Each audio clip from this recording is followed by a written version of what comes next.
آپ مٹی کو دیکھ لیجئے، زمین کو دیکھ لیجئے، اگر یہ زمین نہ ہوتی تو ہم کہاں بیٹھتے؟ اگر زمین نہ ہوتی تو ہم کھیتی باڑی کس پر کرتے؟ اگر زمین نہ ہوتی تو ہم بڑے بڑے محل کس پر قائم کرتے؟ تو معلوم ہوا کہ جو زمین ہے یہ اللہ نے انسان کی خادم کی حیثیت سے بنائی۔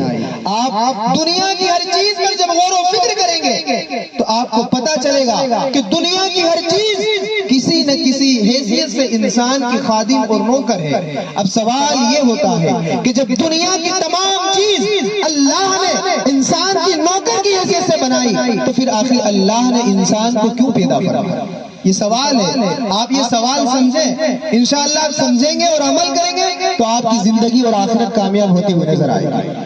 سوال یہ ہے کہ دنیا میں اللہ نے جتنی چیزیں بنائی وہ ساری چیز کسی نہ کسی حیثیت سے بنائی، بغیر حیثیت کے کوئی چیز نہیں بنائی، لیکن سوال یہ کہ آخر اللہ نے انسان کو کیوں پیدا فرمایا؟ تو برادران ملت اسلامیہ ہو سکتا ہے کسی کے ذہن میں یہ سوال پیدا ہو کہ اللہ نے انسان کو شاید کھانے کے لیے پیدا کیا گیا ہو، تو میں کہوں گا کہ اگر انسان کو کھلانا ہی مقصود ہوتا تو اللہ انسان کے بجائے دنیا میں جانور ہی جانور پیدا فرما دیتا، کیونکہ ایک جانور، ایک چوپایا کئی انسانوں کی غذا کھا لیتا ہے۔ آخر سوال یہ ہے کہ اللہ نے انسان کو کیوں پیدا فرمایا؟ ہو سکتا ہے کسی کے ذہن میں یہ سوال ہو جائے کہ انسان کو سلانے کے لیے پیدا کیا ہوگا، تو میرا جواب یہ ہے کہ اگر سلانا مقصود ہوتا تو اللہ تبارک و تعالی اس دنیا میں خرگوش ہی خرگوش پیدا فرما دیتا، کیونکہ ایک خرگوش کئی انسانوں کی نیند سو جاتا۔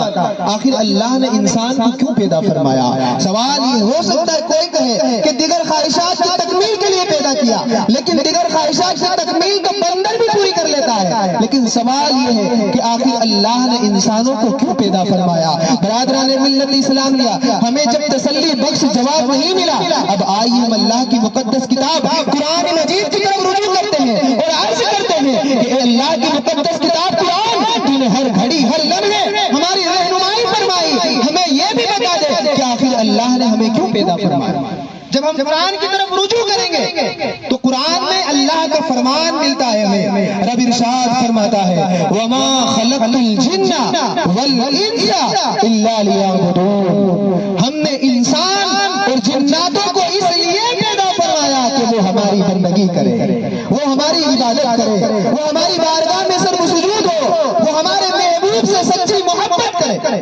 برادران ملت اسلامیہ، جب یہ بات سمجھ میں آ گئی کہ آخر اللہ نے ہمیں اس کی بندگی اور اس کی عبادت کے لیے پیدا فرمایا، یہ بات جب سمجھ گئے تو اب ہم اپنی زندگی پر غور کریں، ہم اپنے صبح و شام پر غور کریں، اپنے دوپہر پر غور کریں کہ کیا جس مقصد کے تحت اللہ نے ہمیں پیدا کیا کہ وہ مقصد ہم پورا کر رہے ہیں۔ جب ہم غور و فکر کریں گے تو ہم اس نتیجے پر پہنچیں گے کہ جس مقصد کے لیے پیدا کیا وہ مقصد چھوڑ کر دنیا کی ساری برائیاں ہمارے اندر، دنیا کی تمام برائیاں ہمارے اندر، چوری ہمارے اندر، جھوٹ ہمارے اندر، غیبت ہمارے اندر، چغلی ہمارے اندر، لوگوں کا مال ہڑپ جانا، یہ خاصیت ہماری۔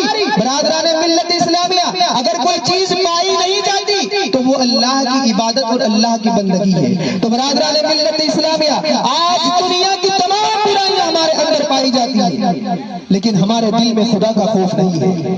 ہم یہ سمجھتے ہیں کہ یہ جو دنیا کی زندگی ہے یہ ہمیشہ ہمیشہ کی زندگی ہے، شاید ہمیں مرنا نہیں ہے، لیکن بزرگوں اور دوستوں ایک بات یاد رکھنا، میری اچھی طریقے سے سمجھ لینا کہ زندگی میں موت کا کبھی کوئی بھروسہ نہیں ہے۔ کبھی بھی کسی بھی وقت ہم جو دنیا کے رنگینیوں میں جو عیاشیاں کر رہے ہیں، دنیا کے گناہوں کے دلدل کے اندر جو ہم پھنستے چلے جا رہے ہیں، کبھی بھی کسی بھی وقت کسی بھی گاؤں میں ہمارے نام کا اعلان ہو سکتا ہے کہ فلاں پٹیل اب نہیں رہا۔ لوگ صرف اتنا کہیں گے کہ بڑا اچھا تھا، بڑا اچھا انسان تھا، لیکن اس کے عزیز و اقارب، اس کے قریبی رشتہ دار بھی اسے قبر کے حوالے کر دیں گے۔ قبر میں اگر کوئی ذات کام آنے والی نہیں ہے، تمہارا سگا بھائی جو تمہارے خاطر دنیا سے لڑتا ہے، تمہارا باپ جو تمہارے خاطر محنت کر کے مشقت کر کے تمہیں پرواز چڑھایا، وہ باپ بھی تمہیں قبر کے حوالے چھوڑ کر آ جائے گا۔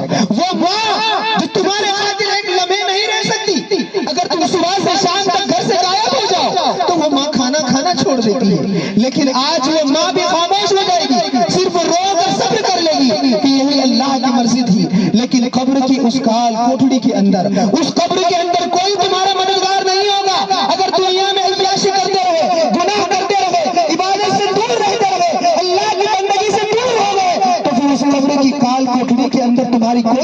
کرنے والا نہیں ہے. اگر کوئی مدد کرنے والا اس میں ہے تو وہ اللہ کے رسول صلی اللہ علیہ وسلم کی ذات مبارک ہے. لیکن ہمیں اس کے مطابق اپنی زندگی کو گزارنا ہوگا. شریعت مصطفیٰ صلی اللہ علیہ وسلم کے مطابق ہم اپنی زندگی کو جب گزاریں گے تو اس وقت رسول اللہ کی مدد ہمیں قبر میں ملے گی. ورنہ ہم اس وقت گڑ گڑائیں گے, روئیں گے, اللہ کی بارگاہ میں عرض کریں گے اے مولا ایک موقع اور دے دے, دنیا میں جا کر صرف تیری عبادت کروں گا, کوئی برائی نہیں کروں گا. تو برادران ملت اسلامیہ پھر موقع ملنے والا نہیں ہے. آج جو موقع ملا ہے اس موقع کو غنیمت جانو اور اللہ کی بارگاہ میں سر سجود ہو جاؤ. دنیا کی تمام برائیاں ہمارے اندر. ہم یہ سمجھتے ہیں کہ ابھی تو بڑی عمر پڑی ہے, کیا ہم نے بچوں کو مرتے نہیں دیکھا, کیا ہم نے جوانوں کو مرتے نہیں دیکھا, کہ ہم نے ہر انسان اپنی زندگی پر غور کرے بچپن سے لگا کر ابھی تک کہ ہمارے کتنے ساتھی, کوئی بچپن کا ساتھی وہ اب نہیں ہے, کوئی جوانی کا ساتھی وہ اب نہیں ہے, کوئی بڑھاپے کا ساتھی وہ لیکن اب وہ نہیں ہے, وہ اس دنیا سے رخصت ہو چکا ہے. تو کیا ہم کچھ الگ سے کھا کر آئے کہ ہمیں مرنا نہیں ہے؟ ہمیں بھی اس دنیا سے رخصت ہونا ہے, کبھی بھی کسی بھی وقت میں مرنا ہے. یہ جو ہمارے بڑے بڑے محل جو ہم نے حرام اور حلال کی تمیز کیے بغیر بڑے بڑی گاڑیاں اور بڑے بڑے محل قائم کیے, برادران ملت اسلامیہ مرنے کے بعد 24 گھنٹے بھی تم اس محل میں نہیں رہ سکتے. اگر رات کے وقت انتقال ہوا تو صبح 10 بجے دفنانے کا اعلان ہو جائے گا. اگر صبح 10 بجے ہوا تو مغرب سے پہلے ہی دفنانے کا انتظام ہو جائے گا.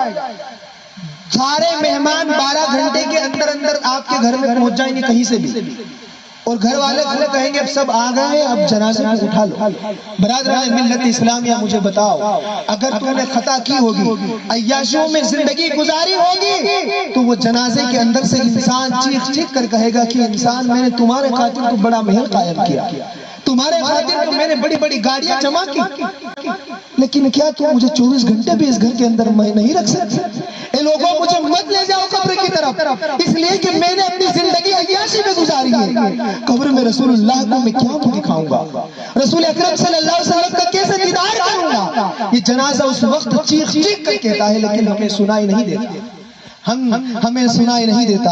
لیکن برادران ملت اسلامیہ شریعت مصطفیٰ کے مطابق اگر ہم زندگی گزاریں گے, اللہ کے رسول کی سنت کے مطابق اگر ہم نے زندگی گزاری ہوگی, تو اس وقت ہمارے جنازے کو اٹھانے کا وقت ہوگا, اور کوئی کہے گا کہ ابھی رک جاؤ فلاں مہمان آنے والا, وہ بھی چہرہ دیکھ لے, تو جنازہ چیخ چیخ کر کہے گا ارے نہیں مجھے اس سے کوئی لینا دینا نہیں, اجلو بھی ولا تؤخروا بھی, جلدی کرو تاخیر مت کرو, اس لیے کہ قبر میں رسول اللہ میرا انتظار کر رہے ہیں. شریعت مصطفیٰ کے مطابق زندگی گزارو گے تو قبر میں رسول اللہ کا اس حال میں دیدار ہوگا کہ رسول اکرم صلی اللہ علیہ وسلم ہم سے خوش ہوں گے, رسول اکرم صلی اللہ علیہ وسلم ہم سے راضی ہوں گے. لیکن اگر شریعت مصطفیٰ کے خلاف اپنی زندگی کو گزارو گے تو برادران ملت اسلامیہ ہمارا انجام بڑا خطرناک ہوگا. بس